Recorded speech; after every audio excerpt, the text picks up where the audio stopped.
কিছু প্রশ্নের উত্তর একদম সরাসরি আমার কাছে নেই। তামিমকে আরও শানিত হতে হবে, তার ফিটনেসকে আরও ইমপ্রুভ করতে হবে। আমরাও বুঝতে পারছি যে লিটন দাসের কাছ থেকে যা প্রত্যাশা দল আশা করে, যে কোয়ালিটির তিনি ব্যাটসম্যান, তিনি সাদা বলে ঠিক ততটা মোটেই ধারাবাহিক না।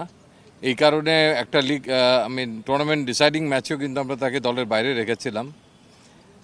তো এই মুহূর্তে তিনি টি-20 আমাদের একটা ফরম্যাটের ক্যাপ্টেন, একটা সিরিজ চলছে। আমার মনে হয় যে আমরা এত ডিটেইলে এটা নিয়ে এই মুহূর্তে কথা বলার জন্য আমি মনে হয় এটা আদর্শ সময় না। তবে এতটুকু বলতে পারি, we are সার্টনলি concern about the way he is getting out.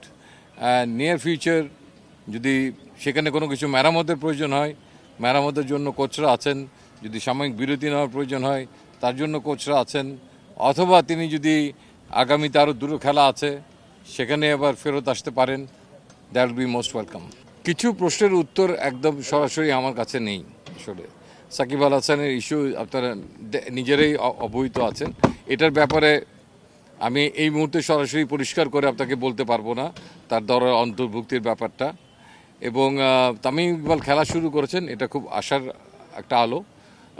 আমার বিশ্বাস যে এটাও খুব অতি দ্রুত আমরা হয়তো অবহিত হয়ে যেতে পারবো যে whether he will be available for champions ট্রফির জন্য উনি অ্যাভেলেবল থাকবেন কিনা। যদি থাকেন, দ্যাট উইল বি ওয়ান্ডারফুল। তামিমকে আরও শানিত হতে হবে, তার ফিটনেসকে আরও ইমপ্রুভ করতে হবে। যখন সে একটা জিনিসের জন্য ডিজায়ার করবে, তখন ডেফিনেটলি যে খেলোয়াড়টা এতদিন ধরে ইন্টারন্যাশনাল ক্রিকেট খেলছে, সে জানে যে গ্লোবাল টুর্নামেন্টে খেলার জন্য নিজেকে কিভাবে শানিত করতে হয়, কিভাবে প্রস্তুত করতে হয়, কী ধরনের সহযোগিতা he will expect or board will offer. I think এই সমস্ত ব্যাপারগুলো কোনো বাধা হয়ে দাঁড়াবে বলে আমি কখনোই মনে করি না।